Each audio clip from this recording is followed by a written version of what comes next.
You can derive benefit either way, which is why we also like to go watch stories about horrible psychopathic thugs. And hopefully we're learning not to be like them, although there are additional advantages in that, someone who, you might say that someone who is incapable of cruelty is a higher moral being than someone who is capable of cruelty, and I would say, and this follows Jung as well, that that's incorrect, and it's dangerously incorrect, because if you are not capable of cruelty, you are absolutely a victim to anyone who is. And so part of the reason that people go watch anti-heroes and villains is because there's a part of them crying out for the incorporation of the monster within them, which is what gives them strength of character and self-respect, because it's impossible to respect yourself until you grow teeth. And if you grow teeth, then you realize that you're somewhat dangerous, or maybe somewhat seriously dangerous, and then you might be more willing to demand that you treat yourself with respect and other people do the same thing. And so that doesn't mean that being cruel is better than not being cruel. What it means is that being able to be cruel and then not being cruel is better than not being able to be cruel. Because in the first case, you're nothing but weak and naive. And in the second case, you're dangerous, but you have it under control. And a lot of martial arts concentrate on exactly that as part of their philosophy of training. It's like, we're not training you to fight. We're training you to be peaceful and awake and avoid fights. But if you happen to have to get in one, and I guess the philosophy also is that if you're competent at fighting, that actually decreases the probability that you're going to have to fight, because when someone pushes you, you'll be able to respond with confidence, and with any luck, and this is certainly the case with bullies, with any luck, a reasonable show of confidence, which is very much equivalent to a show of dominance, is going to be enough to make the bully back off. And so the strength that you develop in your monstrousness is actually the best guarantee of peace. And that's partly why Jung believed that it was necessary for people to integrate their shadow. And he said that was a terrible thing for people to attempt, because the human shadow, which is all those things about yourself that you don't want to realize, reaches all the way to hell. And what he meant by that was, it's through an analysis of your own shadow that you can come to understand why other people are capable, and you as well, of the sorts of terrible atrocities that characterized, let's say, the 20th century. And without that understanding, there's no possibility of bringing it under control. When you study Nazi Germany, for example, or you study the Soviet Union, particularly under Stalin, and you're asking yourself, well, what are these perpetrators like? Forget about the victims, let's talk about the perpetrators. The answer is, they're just like you. And if you don't know that, that just means that you don't know anything about people, including yourself. And then it also means that you have to discover why they're just like you. And believe me, that's no picnic. So that's enough to traumatize people, and that's partly why they don't do it. And it's also partly why the path to enlightenment and wisdom is seldom trod upon, because if it was all a matter of following your bliss and doing what made you happy, then everyone in the world would be a paragon of wisdom. But it's not that at all. It's a matter of facing the thing you least want to face. You said that a harmless man is not a good man. A good man is a very dangerous man who has that under voluntary control. How should people become more dangerous? Oh, becoming more articulate is definitely, I would say, that's the primary array of weapons. So, physical prowess is something, and it's not nothing, that physical confidence that comes along with that as well. But the same thing replicated at the level of the ability to communicate and to think, and that's a way broader field of battle and opportunity. So this is one thing that isn't taught well, especially to boys. It's more important to teach it to boys, I would say, because they're more skeptical of the educational enterprise in general, generally speaking, partly because they're less obedient, partly because they're less agreeable. That's particularly true for disagreeable boys. And agreeable boys get higher grades, independent of their IQ and their academic achievement. because they're easier to deal with. So what do you tell disagreeable boys? There's nothing that makes you more formidable than verbal competence, than being able to articulate, be able to think, to marshal your arguments, right? It's a battlefield metaphor. Get everything in order. Get all your information straight, to marshal your forces. And so, I mean, that's part of the reason that rap artists are so popular, especially among disaffected young men, black and white alike, because they're unbelievably articulate. Like, they have this incredible verbal prowess. It's unbelievably attractive, and it's associated with genuine artistic and redemptive activity, often focusing on something that's approximately the voice of the underclass, let's say, but a powerful voice, right? And it's interesting to see how many young white guys identify with that. Was it Aldous Huxley that wrote Doors of Perception? Yeah. Yeah, so this is kind of an equivalent of that, right? That you have a experience which many people struggle to articulate. You take the best of us, the one that has the most precise, most articulate, erudite language. You drop them in and you say, okay, show us what you've learned. This is the equivalent, but for just a different community, a different sort of life, that maybe you don't have the ability to describe what it feels like to live on a council estate in Manchester or in, one of the neighborhoods of Brooklyn or whatever it might be. And then this person can, and it feels like it's your voice. Yeah, well, if you're a young man, you still feel alienated from your place as rightful heir of the proper kingdom. I mean, that's an existential truism for everyone, particularly for every young man, because he is an outsider in many ways. He's young and juvenile and not very highly valued, and then is in some sense hurt by the inadequacies of the current king, the current culture, and is easily turned against it because of that. And that's the machinations of the evil uncle. That's the King Arthur story. That's the story of Horus and Osiris. It's an ancient story. It's the story of Sauron, and it's there all the time. And you see in rap music, in hip hop, all of that alienation being given an articulated voice in an artistic sense. And that's a good example of the power of verbal facility. And that's the route to, let's say, marketing education to young men. It's like, you want to take your rightful place in the kingdom? It's like, get your tongue straight, man. Get it under control in the highest possible sense.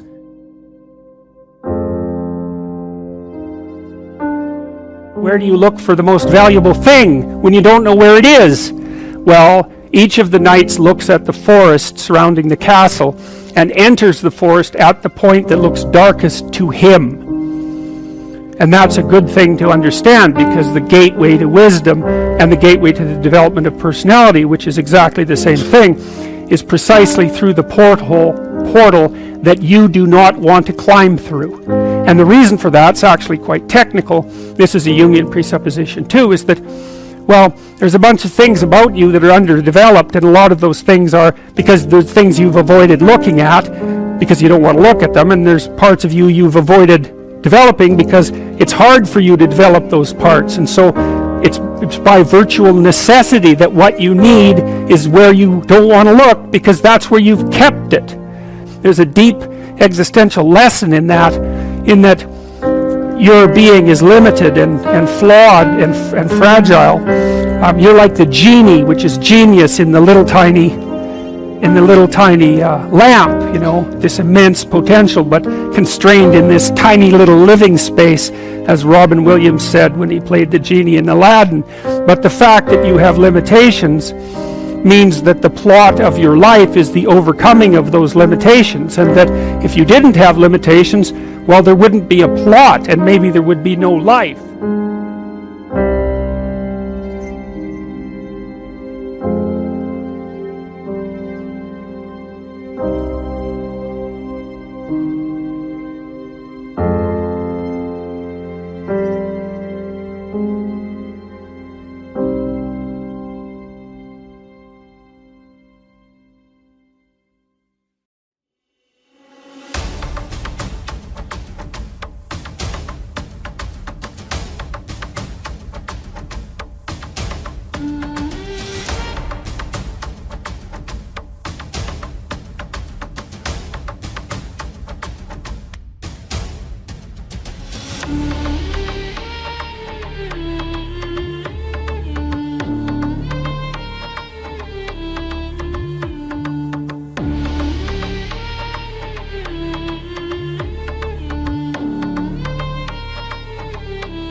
Anh hay mơ mộng về những thứ xa xôi, không làm về tình ái muôn nơi. Sống trọn là trọn kiếp đây thôi, đâu quan tâm gì chuyện đời.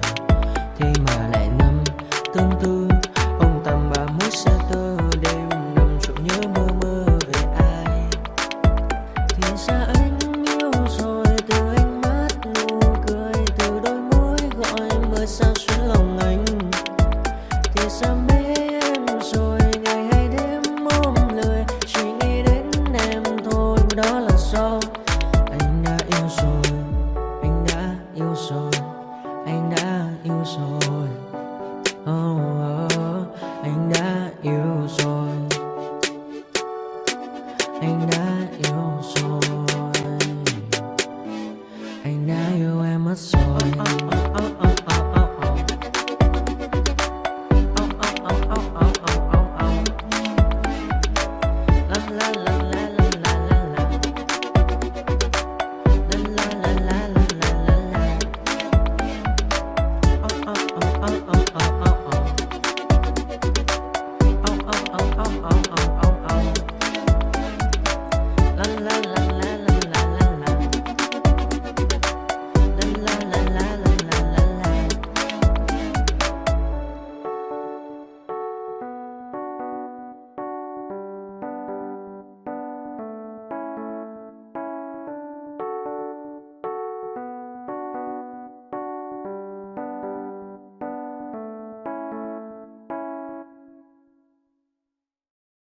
Thank